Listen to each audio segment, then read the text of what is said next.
E chega o nosso momento semanal de Memento Vivere. Memento Vivere tem sido assim uma revolução para quem tem se permitido a vivenciar esses detalhamentos da vida que nem todas as pessoas conseguem. Memento Vivere, lembre-se de viver. O que é esse lembrar-se de viver dentro do nosso cotidiano? E eu tenho a maior alegria de cada semana deixar aqui um vídeo, deixar aqui uma reflexão que eu preparo assim, vou escrevendo aqui, preparo com muito carinho isso e eu espero que você esteja aproveitando. Eu recebo uns feedbacks bem legais de gente que tem assistido, que tem percebido, que tem se beneficiado. Esse já é o 21º tema nosso. Tem 20 temas aí gravados e a hora que você tiver tempo, né, revisite isso aí, busque. Se você não viu, procure ver, porque tem muitos temas aí que são verdadeiramente estruturantes para uma vida melhor. E o tema que eu propus para hoje é o contrato da vida. Que contrato é esse? Que contrato é esse? Eu fui anotando aqui coisas que gostaria de falar para você sobre esse contrato que a gente tem com a vida. Aí eu vou perguntar assim: você lembra o dia que assinou esse contrato? Claro que não. Nenhum de nós lembra. Nenhum de nós sabe porque a gente de fato não pegou um dia uma caneta ou recebeu um DocSign para poder assinar digitalmente esse contrato. Ninguém mostrou tal documento para a gente.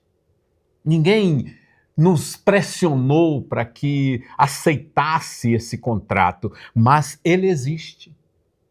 E como é que nós o assinamos? Nós o assinamos sem saber. Quando nós nascemos, de verdade. Essa é uma percepção simples, mas ela pode fazer uma diferença em nossa vida. Quando nós nascemos, de alguma maneira, nós assinamos um termo de consentimento, um contrato com a vida. E a partir daí, né, com os cuidados que tivemos, né, vindos de outras pessoas, seja mãe, pai, quem cuidou de nós, os erros e acertos, as quedas, os aprendizados, a partir daí nós fomos vivendo. E até hoje, não importa quantos anos tenhamos, quanto tempo de vida já tem se passado para nós estamos vivendo sob a égide desse contrato. Esse contrato, eu fico pensando assim, que ele tem implícito nele, tem implícito que o tempo vai passar. Você não consegue deter o tempo. O tempo vai passar, ou como dizem alguns filósofos, nós passamos pelo tempo, o tempo não passa, o tempo permanece, nós passamos pelo tempo, não importa se de um jeito ou de outro, mas esse tempo transcorre.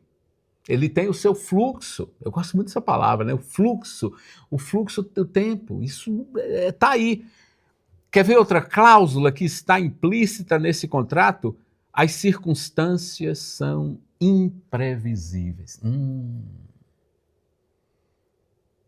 Facilmente a gente percebe isso, né? As circunstâncias onde estamos inseridos são imprevisíveis, não conseguimos, né, uma profecia pessoal que venha prever para nós tais circunstâncias, que aconteçam ou não. Outra cláusula, algumas perdas são inevitáveis. Outro dia falava aqui sobre perdas, chamadas perdas necessárias, a teoria de Judith Viorst. As perdas são inevitáveis, elas vão acontecer. Nós não escolhemos o que perder. Eu já fiz uma vivência com um grupo de você pegar, né, e tentar colocar cartões assim de vida, o que eu escolho perder? Imagine se você pegasse um cartão desse, né? Uma parte do corpo, uma pessoa querida, um bem material. Se você tivesse alguns cartões, tivesse que escolher esse cartão. O que você escolheria perder? Sabe, mas na vida a gente não escolhe assim, eu vou perder isso. Não, as perdas são inevitáveis. E diante disso, a gente tem uma outra cláusula que pode ser lembrada também. Nada dura para sempre. Nada dura para sempre. Estou preparando um outro tema que vai ser para a semana seguinte e vou terminar esse tema que tem muito a ver com isso, com como nós encaramos a morte, porque é isso, nada dura para sempre. Ora, essas cláusulas de vida, desse contrato que temos com a existência, essas cláusulas são invisíveis. Mas são, se a gente pudesse colocar, às vezes, são aquelas letrinhas miúdas. Mas apesar de serem invisíveis, essas cláusulas moldam a nossa vida. Moldam. E se nós nos revoltarmos contra as cláusulas que estão implícitas nesse contrato da existência, aí nós vamos sofrer. Então eu queria trazer 3 ideias para você sobre isso. 3 ideias. A primeira ideia tem que ver exatamente com essa coisa de como nós encaramos isso se nós nos revoltamos contra a vida. Eu chamei esse tema de a carroça. O que é a carroça? Existe uma imagem antiga dos estoicos, lá na antiguidade. Essa imagem, eu acho que ela ilustra à perfeição aquilo que é a dinâmica da vida. Os estoicos diziam que há uma carroça na vida que é o destino. Essa carroça tem um cachorro amarrado a ela, preso a ela. E essa carroça segue, é o destino. Esse cachorro, esse cão, amarrado à carroça, correndo ao lado da carroça, viajando ao lado da carroça, somos nós. Eu e você. Então pensa no poder dessa imagem. A carroça é o destino. A estrada apenas segue, apenas segue. E nós seguimos como esse cão amarrado à carroça, nós seguimos viagem. Aí, diante disso, os estoicos diziam, e isso tem uma coisa bem interessante, eles diziam que nós temos 2 possibilidades diante disso. A primeira possibilidade, eu vou correndo ao lado da carroça. Imagine, se está numa descida, a carroça vai andar mais rápido, eu tenho que correr mais rápido. Está numa subida, a carroça vai mais lento. Eu tenho que acompanhar o ritmo da carroça. É o ritmo da vida. Enquanto nós respiramos, a vida segue o seu curso. A carroça não para, porque a estrada não para. Essa é uma possibilidade. Eu vou, tem uma frase, né, lá do interior que é assim, fazendo das tripas coração, eu vou fazendo das tripas coração para correr ao lado da carroça, para acompanhar o ritmo da carroça, que ela vai seguir. Há uma segunda opção, uma segunda possibilidade, que é resistir ao empuxo da carroça. Resistir. Eu não quero isso, eu não escolhi isso para mim. Eu não aceito isso, eu não aceito esse jeito de as coisas funcionarem, eu não aceito, então eu resisto, eu travo, né?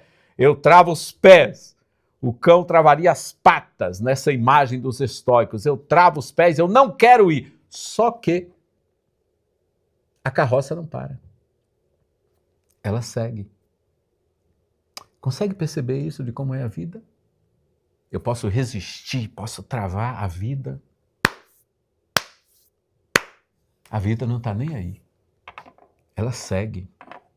A carroça, a vida, o destino, chame como você quiser, ela segue o seu curso. Então aí volta a questão que é como eu sigo? Como eu sigo? Então no contrato da vida, a vida segue. Como eu sigo? No fluxo, caminhando conforme os ritmos da existência, ou eu resisto? Se eu resisto, eu posso fazer isso, eu posso resistir. Mas aí, quanto sofrimento, quantas batalhas desnecessárias são travadas contra o que é inevitável. O que é inevitável? É o que está lá no contrato, o tempo vai passar. Aí eu vou me revoltar contra as rugas que vêm, contra o cabelo que caiu, vou me revoltar com a vida. Não vai resolver minha existência, não vai resolver meu problema. Aí vem uma segunda questão. A primeira questão, então, eu trago a carroça. A carroça, 2 possibilidades eu tenho. Correr com ela, correr com a vida, correr com o destino ou resistir e sofrer. Correr vai me provocar sofrimento também. Às vezes eu tenho que correr mais rápido. Às vezes eu tenho uma subida que é longa, cansativa. É a vida. C'est la vie, como dizem os franceses. A segunda questão que eu trago é também uma imagem que é da filosofia estoica, que é aquilo que eu controlo e aquilo que eu não controlo. Sabe, essa distinção a gente tem que aprender a fazer muito no curso de uma existência que seja boa, que seja produtiva, que seja abençoada. Há coisas que eu controlo, há coisas que eu não controlo. Então, os estoicos já tinham essa percepção de que eu preciso saber distinguir essas coisas. Eu não controlo o envelhecimento, não controlo. Não tem, por mais medicações que existam, por mais que a ciência avance, ainda não há um meio de controlar o envelhecimento. Aí o tempo que passa e o envelhecimento que vem tem me tornado alguém mais sábio ou mais amargo? A gente tem falado disso aqui, né? À medida que a vida avança, eu posso me tornar mais sábio, posso me tornar mais amargo. Eu não controlo as crises. Agora, o que eu consigo controlar? A postura que eu tenho diante delas. Vem uma crise financeira que é do país, que é do mundo, vem o crash, vem a crise, vem uma crise pessoal. É um relacionamento que rompeu, é uma falência de um negócio, vem uma crise. Eu não controlo a maioria das crises que chegam na minha vida. A questão é que postura eu tenho diante delas. E no final das contas, a morte. Diz que eu estou preparando um tema sobre a morte para a gente conversar na próxima semana. A morte. Então, se eu não controlo a morte, qual é a minha opção? Se não, vou colocar assim, ó, viver por inteiro. Viver por inteiro.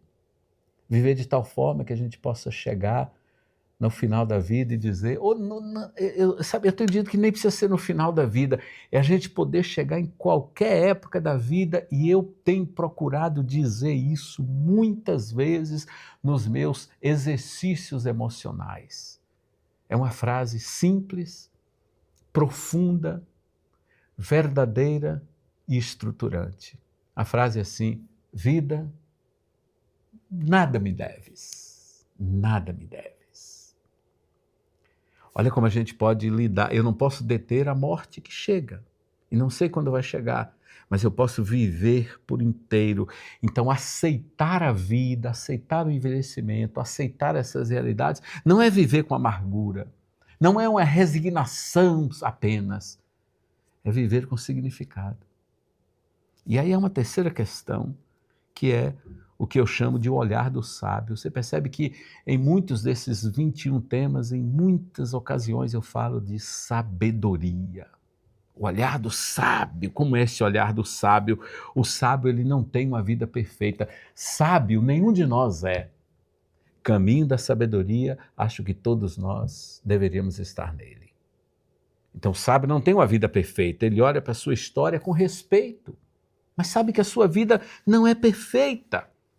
Eu escrevi aqui, o sábio ele não reescreve o passado com crueldade, não fica se torturando por causa do passado, porque sabe que não muda a circunstância, não vai mudar a circunstância que é externa, mas sabe o que consegue e o que não consegue.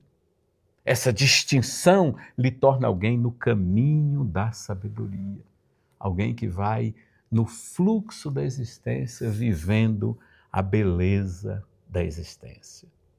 Então, o que a gente pode lembrar do contrato da vida? O contrato, ele está aí.